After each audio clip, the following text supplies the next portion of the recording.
নমস্কাৰ বন্ধুসকল, পুনৰ স্বাগতম জনাইছোঁ মোৰ ইউটিউব চেনেল টিটুছ ব্লগছলৈ। কেনে পালে মোৰ অসমৰ পৰা দিল্লী ৰোড ট্ৰিপৰ প্ৰথমটো ভিডিঅ'। এইবাৰ শ্বেয়াৰ কৰিব লৈছোঁ এই লং ৰোড ট্ৰিপৰ দ্বিতীয় দিনাৰ পৰা পোৱা অভিজ্ঞতাবোৰ। যিসকল নতুন ভিউৱাৰ্ছ আহিছে, যদি আপোনালোকে প্ৰথম ভিডিঅ'টো চোৱা নাই, যাওক চাই আহক, তেতিয়া এই দ্বিতীয় খণ্ডটো চাই আৰু ভাল পাব। ভিডিঅ'বোৰ ট্ৰাই কৰিছোঁ যিমান পাৰোঁ সিমান ইনফৰ্মেটিভ বনাবলৈ।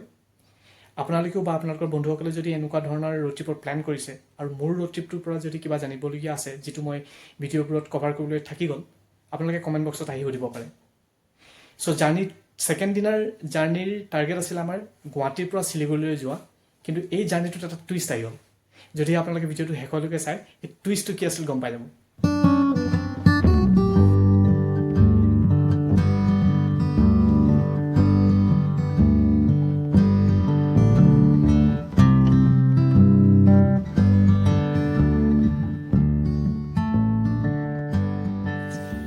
আমি আকৌ ৰেডি হৈছোঁ যাবলৈ। এবাৰ শিলিগুৰিলৈকে যাম। ৰাতিপুৱা 6টা বাজিছে, 6:15 হৈছে, কিন্তু ওলাইছোঁ আমি যাবলৈ।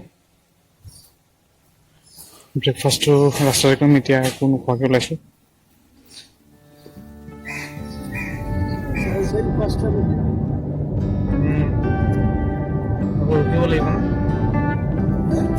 ৰখিব লাগিব ন ব্ৰেকফাষ্ট কৰিবলৈ আৰু আৰাম কৰিবলৈ।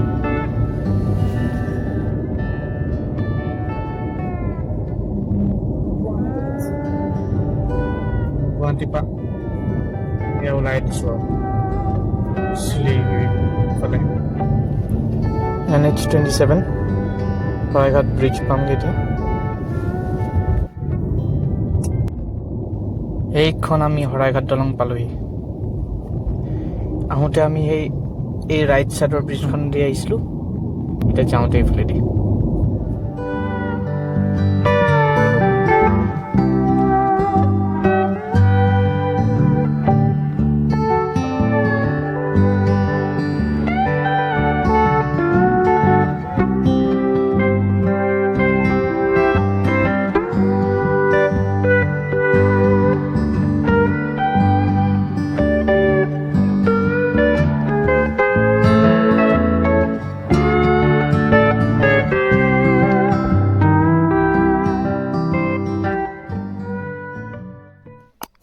ইয়াতে এটা পজ লওঁ।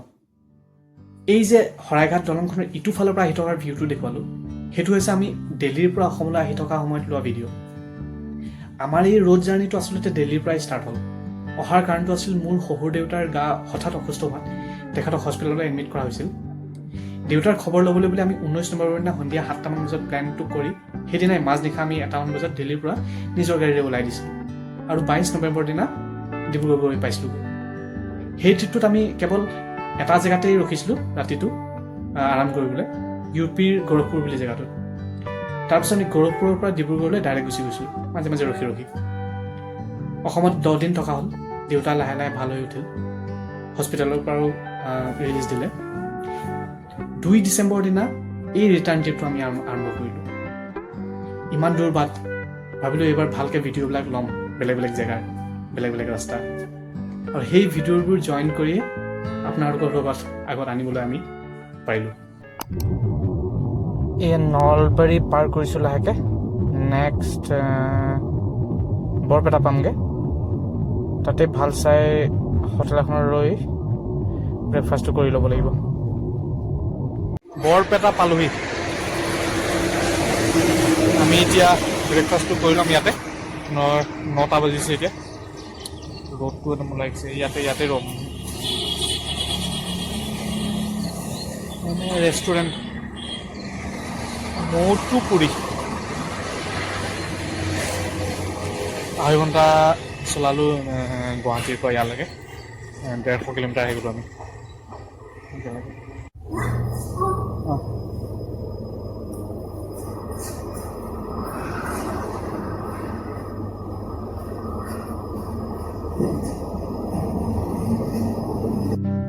লুচি পুৰিৰ লগত চানা ঘুগনিৰে ব্ৰেকফাষ্টটো কৰি আকৌ আৰম্ভ কৰিলোঁ আমাৰ যাত্ৰা।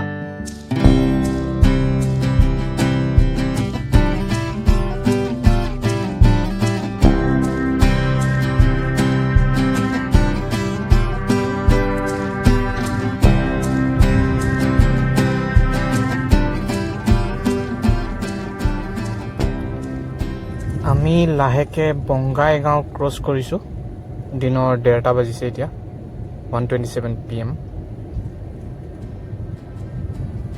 ধুনীয়া বতৰ, বেছি গৰমো নহয় ঠাণ্ডাও নহয়। ডিচেম্বৰ মাহৰ ফাৰ্ষ্ট উইক। ৰ'দটো ওলাই আছে কাৰণে গাড়ীৰ ভিতৰত অলপ গৰমো, মাজে মাজে AC চলাব লগা হৈছে। আগতেতো ডিচেম্বৰ মাহ বুলি ক'লে থাকিবই নোৱাৰি ঠাণ্ডাত। ডিচেম্বৰ কি অক্টোবৰৰ পৰাই ঠাণ্ডাটো পৰে আৰু, অক্টোবৰ নৱেম্বৰ ডিচেম্বৰ।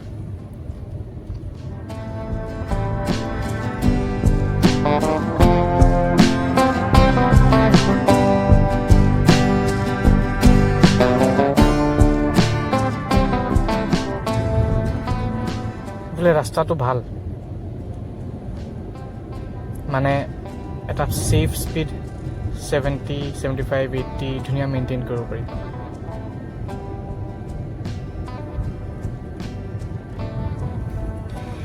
এয়াই আমাৰ নৰ্থ ইষ্টৰ সৌন্দৰ্য। চাৰিওফালে সেউজীয়া আৰু সেউজীয়া, গছ গছনিৰ মাজে মাজে নেশ্যনেল হাইৱে। শিলিগুৰি ইয়াৰ পৰা 224 কিলোমিটাৰ। আমাৰ আজিৰ দিনটোৰ মেইন টাৰ্গেট আছিল শিলিগুৰিলৈকে কভাৰ কৰা। শিলিগুৰিত ৰাতিটো হোটেলত থাকি কাইলৈ ৰাতিপুৱাই শিলিগুৰিৰ পৰা ওলাই বিহাৰ দিনে দিনে ক্ৰছ কৰি গৰখপুৰলৈকে যোৱা। কিন্তু এতিয়া আমাৰ প্লেনটো অলপ বেলেগ বনিছে, কৈ আছোঁ আপোনালোকৰ আগত গৈ। আলিপুৰদুৱাৰ সোমাব লওঁতেই মোক বেয়া ৰাস্তা এটা পায়।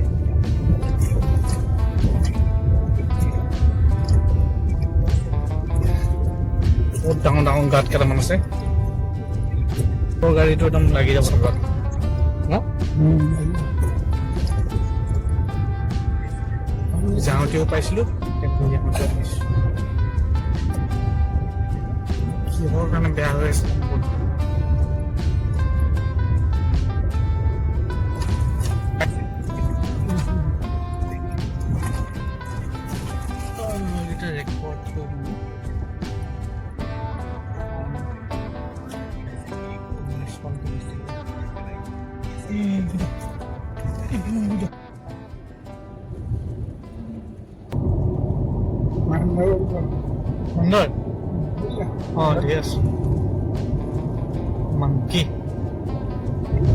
ইয়াৰ পৰা আমি অলপ জংঘল পাই গৈ থাকিম। ৰাইট চাইডত এখন টাইগাৰ ৰিজাৰ্ভখন আছে, বাক্সা টাইগাৰ ৰিজাৰ্ভ। আৰু আগলৈ গ'লে লেফ্ট চাইডত জলদাপাৰা নেশ্যনেল পাৰ্কখন আছে। কি লিখা আছে? আলিপুৰদুৱাৰ যায় এইফালে লেফ্ট চাইডত।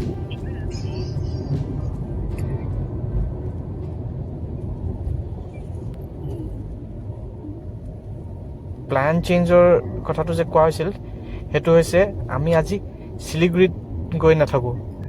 শিলিগুৰিৰ পৰা আৰু আগলৈ 70 কিলোমিটাৰ দূৰ দাৰ্জিলিঙলৈকে যাম। মানে ট্ৰিপটো অলপ এডভেঞ্চাৰ্ছ কৰিবলৈ আমি প্লেন বনাইছোঁ যে আজি আমি দাৰ্জিলিং যাম, তাত গৈ থাকিমগৈ। পূৰা ফাইনেল হোৱা নাই, আগত ক'ৰবাত ৰৈ পিনি ফাইনেল কৰিব লাগিব।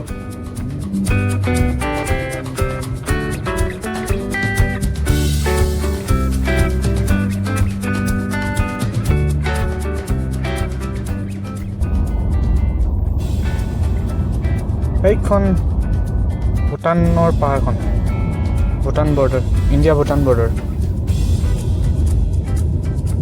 এই পাহাৰবিলাকেই গৈ গৈ দাৰ্জিলিং, নেপাল, এইফালে উত্তৰাখণ্ড, হিমাচল গোটেইখিনি একেলগে জইন হৈ আছে।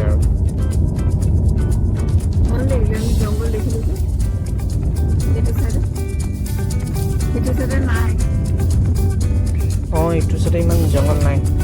আগতে আমি ধূপগুৰি আৰু ফালাকাটা হৈ আহিলোঁ যে, সেইফালে জংঘল কম।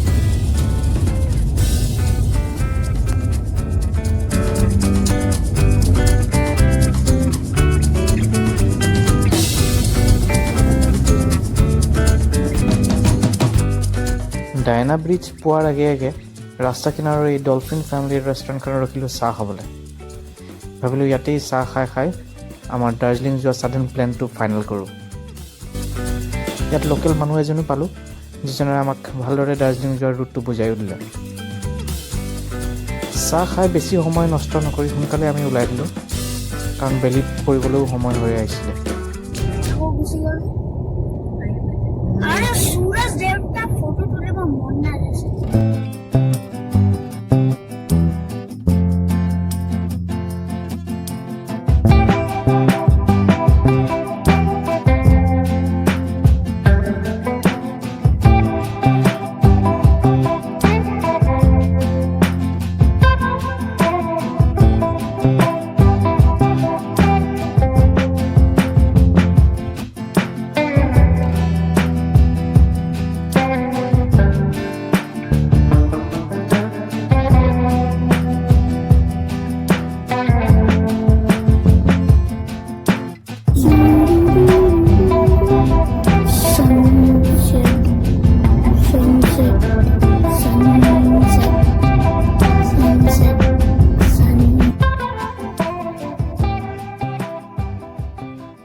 প্ল্যান কৰিছিলোঁ এইবাৰ ক'তো নৰওঁ, ডাইৰেক্ট গৈ দাৰ্জিলিঙতে ৰংগৈ।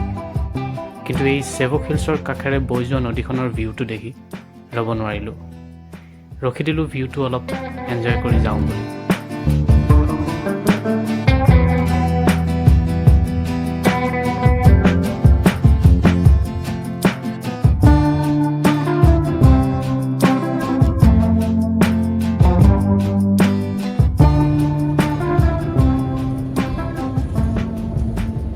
এইখন আমি ব্ৰিটিছে বনাই যোৱা ব্ৰিজখন পাইছোঁহি, কৰনেশ্যন ব্ৰিজ।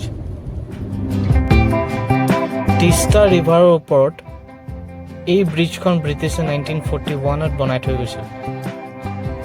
ব্ৰিজখনৰ আচল নাম কৰনেশ্যন ব্ৰিজ।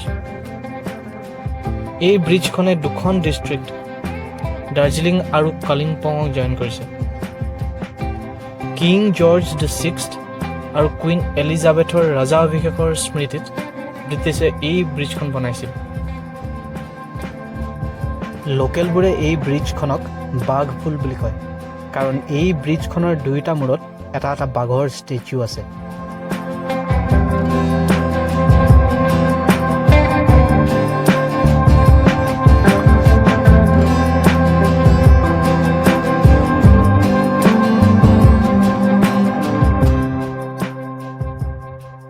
হঠাৎ দাৰ্জিলিং যোৱাৰ প্লেনটোৰ কাৰণে সেইদিনা আমাৰ লাঞ্চটো কৰাই নহ'ল। গাড়ীতে যি খোৱা বস্তু লৈ আহিছিলোঁ, কেক বিস্কিটছ, তাকে খাই খাই আমি গৈ থাকিলোঁ। কেলকুলেশ্যন কৰা মতে আমি সেইদিনা দাৰ্জিলিঙৰ পাহাৰখন পাওঁতে পাওঁতে সন্ধিয়াই হ'ব। চ' সময় নষ্ট নহ'বলৈ কৰনেশ্যন ব্ৰিজ পাৰ হোৱাৰ পিছত আমি ডাইৰেক্ট দাৰ্জিলিঙলৈ গৈ থাকিলোঁ। আৰু সঁচাকৈ পাহাৰখন পাওঁতে পাওঁতে সন্ধিয়া হ'ল। নতুন জেগা, তাতে পাহাৰ আৰু ৰাতি, সেই 2 ঘণ্টা ধৰি যি ড্ৰাইভ কৰি গৈ থাকিলোঁ, চবৰে চকু ৰাস্তাতে থাকিলে। কাৰো ভিডিঅ' এটা ল'বলৈ মনত নপৰিলে। তাত পাওঁতে পাওঁতে আমাৰ প্ৰায় 8:15 বাজি গৈছিল। চ' হোটেল বিচাৰোঁতে 8:30 হৈ গ'ল। তো ডিনাৰ কৰিবলৈ আমি হোটেলৰ ল'ৰাজনকে সুধোঁতে গম পালোঁ যে তাত 9:30-10টাৰ ভিতৰত চব বন্ধ হৈ যায়। 2-3খনমান খোলা আছিলে। আমি লৰালৰিকৈ গ'লোঁ, তাৰে এখনৰ পৰা আমি ডিনাৰটো পেক কৰি ল'লোঁ আৰু আহি হোটেলতে খালোঁ। চব উল্টাকে কৈ আছো। আমি উল্টা প্লেন কৰি পিনি অসমৰ পৰা দিল্লী গৈ থকা মানুহ, অসমৰ পৰা দাৰ্জিলিং, অসমৰ পৰা দাৰ্জিলিং পালো। এতিয়া আমি ইয়াত থাকিম আজি ৰাতি, তাৰপিছতে আমি দিল্লীলৈ যাম কাইলৈ। এতিয়া তাক কি বন্ধ কৰিব লাগে, তাক পানী টেপটো বন্ধ কৰিব পৰা নাই। পানী টেপ বন্ধ কৰিবলৈ বিচাৰি অ 9:30 চব বন্ধ হৈ যায়। ফটাফট খানা পেক কৰি লৈ আনিছো। ম'ম' কৰিলো, ফোন কৰিলো। চব খাই গৈছে। ঠাণ্ডা, ডিচেম্বৰৰ ঠাণ্ডা দাৰ্জিলিঙত। কাইলৈ ৰাতিপুৱা সোনকালে অলপ কি আছে, কি পেলাব কাঞ্চন জেগা ৰাতিপুৱা দেখি পায় বুলি কয়। দূৰলৈ চাম কি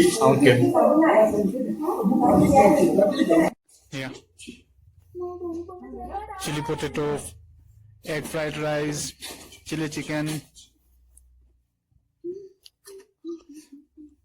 চাওমিন তাত খাইছে